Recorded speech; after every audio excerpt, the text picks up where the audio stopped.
Bonjour et bienvenue dans la vidéo numéro 15 pour les premières EFG. On va faire ensemble l'exercice 1, page 96.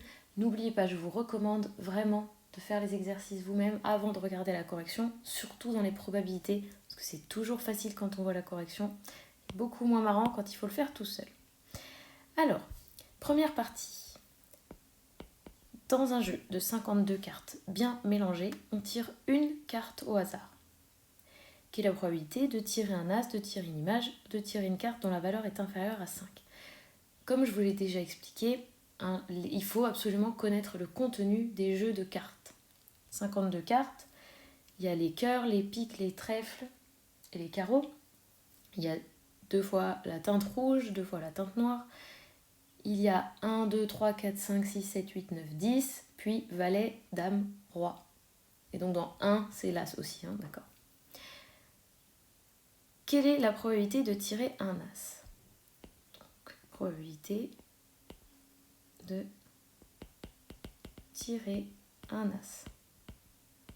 Il ne s'agit pas d'un événement d'une probabilité composée, puisqu'on tire une seule carte. Alors combien on a de cartes dans le jeu ? On en a 52. Vous vous rappelez, nombre de cas favorables sur nombre de cas possibles. Donc il y a 52 cartes. Et combien y a-t-il de possibilités ? Eh bien des as, il y en a 4. Il y a l'as de trèfle, l'as de pique, l'as de cœur et l'as de carreau. Donc on a 4 possibilités sur 52. On simplifie et on a 1 sur 13. Je vous rappelle que vous pouvez choisir la forme de vos résultats. On peut laisser une fraction irréductible, ou bien on peut mettre un nombre décimal, ou bien on peut encore mettre sous forme de pourcentage. Donc ici, je vais vous les mettre toutes, mais on peut toujours choisir. Donc ça fait environ 0,077. Et moi, si je mettais en pourcentage, ce serait du coup environ 7,7%. Il ne faut surtout pas oublier les symboles pourcent. Voilà, moi je crois qu'en pourcentage, ça va nous permettre d'avoir vraiment un aperçu, de comprendre ce que ça signifie. 7% de chance ou 8%, c'est très très peu. Deuxième question. Probabilité de tirer une image. Alors ce qu'on appelle une image, c'est surtout une carte sur laquelle il n'y a pas de numéro. Donc les images, en fait, c'est valet, dame, roi. Ok, vous pouvez vous inscrire ça dans un coin. Image, valet, dame, roi. N'oubliez pas qu'il y a 4 valets, qu'il y a 4 dames et qu'il y a 4 rois pour chaque couleur, pour le carreau, le pique, le trèfle et le cœur. Donc, j'ai toujours 52 cartes possibles pour les cas possibles. Mais les cas favorables, donc des images, j'ai 3 types d'images différents, mais elles existent à chaque fois dans chaque couleur, dans 4 couleurs. Donc en fait, il y en a 12. Et voilà, et je simplifie 3 sur 13. Et si j'ai envie, je l'écris sous la forme d'un pourcentage, mais ce n'est pas obligatoire. Ça fait environ 23%. Ensuite, petit c, probabilité de tirer une carte dont la valeur est inférieure à 5.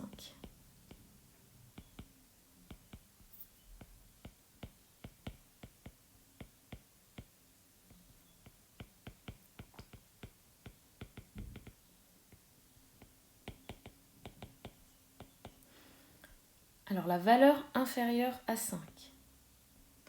On a un tout petit problème, c'est que est-ce que c'est strictement inférieur ou est-ce que c'est inférieur ou égal ? Bon, là ça se discute, dans l'examen en général ils sont bien plus précis. Donc inférieur à 5, il y a le 1, le 2, le 3 et le 4.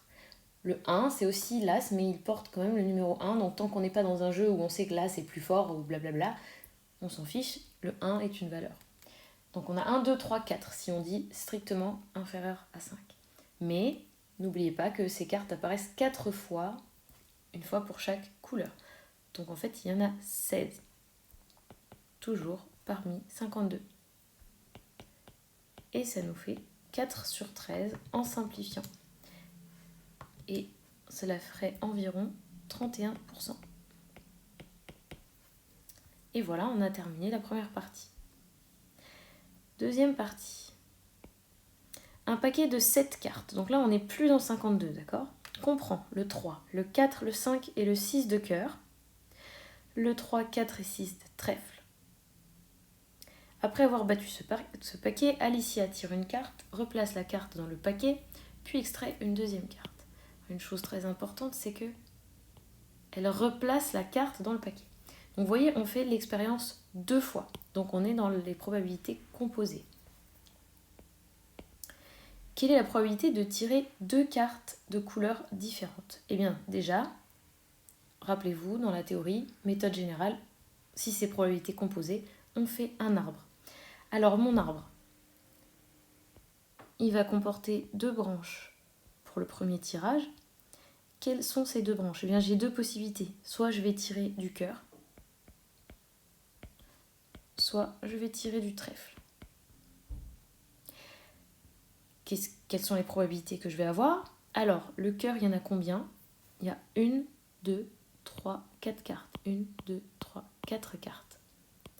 Donc je vais avoir 4 sur, et il y en a 7 en tout. Pour le trèfle, c'est ce qui reste. Donc c'est 3 sur 7. Ensuite, elle remet la carte dedans et elle recommence. Donc je vais encore avoir 2 possibilités d'avoir du cœur ou d'avoir du trèfle.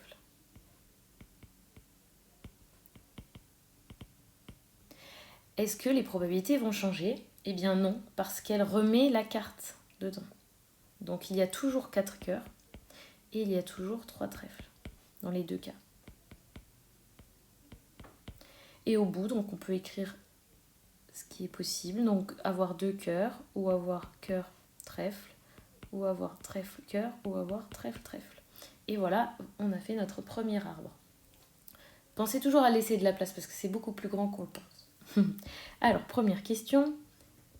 La probabilité de tirer 2 cartes de couleurs différentes. N'oubliez vraiment pas d'essayer de le faire tout seul avant, parce qu'on ne pense pas toujours à tout. Qu'est-ce que cela signifie d'avoir 2 cartes de couleurs différentes? Eh bien, c'est soit d'avoir eu cœur puis trèfle, soit d'avoir eu trèfle puis cœur. Donc quand on met soit, c'est le symbole plus qui vient au milieu.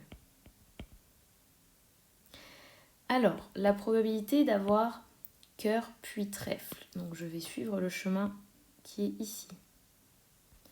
Je vais alors multiplier les probabilités. 4 sur 7 fois 3 sur 7. Les probabilités du chemin bleu. Et la probabilité d'avoir trèfle puis cœur, je vais suivre ce chemin. Et donc, je vais multiplier les probabilités de ce chemin, c'est-à-dire 3 septièmes fois 4 septièmes. On n'a plus qu'à mettre ça dans la calculatrice et on obtient 24 sur 49. Qu'on peut laisser comme ça si on a envie, ou alors pour se donner une idée, on fait à la calculatrice, on trouve environ 49%. Petit b, quelle est la probabilité que la première soit un trèfle et la seconde un cœur? Alors on est dans quel chemin là? La première est un trèfle et la deuxième un cœur. C'est celle-ci. Et il n'y a qu'une seule possibilité. La première est un trèfle, la deuxième est un cœur.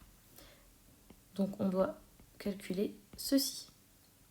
Je vais suivre le chemin violet. 3 septièmes fois 4 septièmes et on obtient 12 sur 49. Que vous pouvez aussi calculer si vous avez envie en pourcentage. On obtient environ 24%. Troisième question.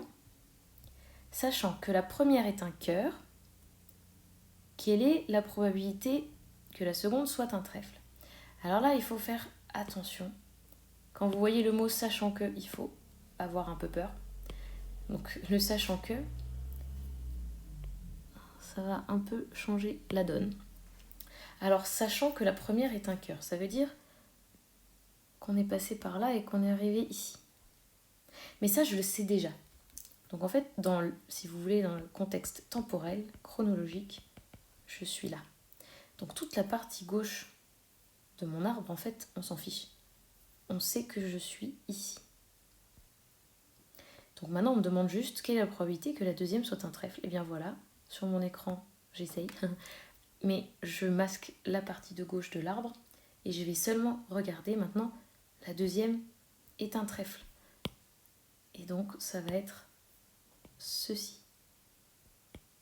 Et on va prendre en compte que cette branche-là, puisque sachant que, donc dès le départ, on est déjà plus loin dans la chronologie. Le premier tirage a déjà été effectué. J'espère que je suis claire. Donc la probabilité, sachant qu'on a un cœur au premier tirage, d'obtenir un trèfle au deuxième. Oui, parfois c'est long à écrire là. Eh bien, donc ça va être seulement 3/7. Troisième partie de l'exercice. Reprendre les questions de petit b sans remettre la première carte dans le paquet. Hyper important, donc on change toute l'histoire. Et qui dit nouvelle histoire dit nouvel arbre. Alors c'est reparti.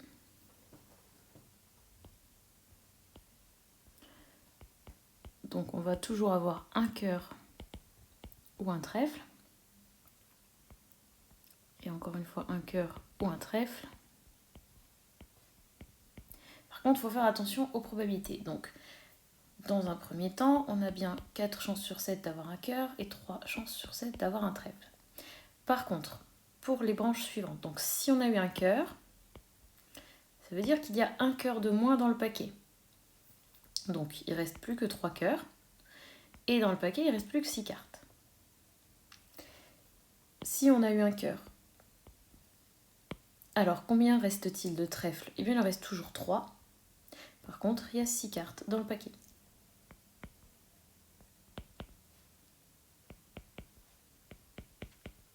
Deuxième branche. Cette fois, si on a eu un trèfle, eh bien, dans le paquet, il n'y a plus que 6 cartes. Mais par contre, il reste toujours 4 cœurs. Donc, on a 4 sur 6. Et donc, il reste 6 cartes. Mais il y a un trèfle en moins. Donc, il en reste que 2. Voilà, j'espère que c'est clair pour vous pour compléter cet arbre. Maintenant, on peut répondre aux questions. Donc, les mêmes que précédemment. Donc, probabilité de tirer 2 cartes de couleurs différentes.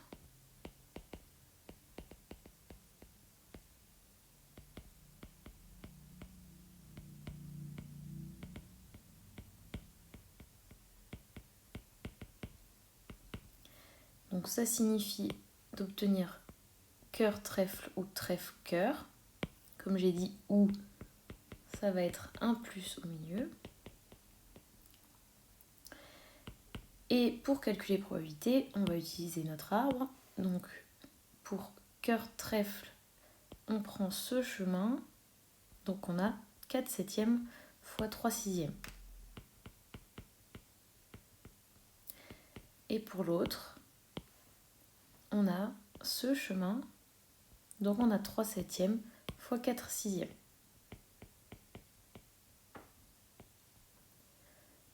Et on obtient 24 sur 42, c'est-à-dire 4 sur 7.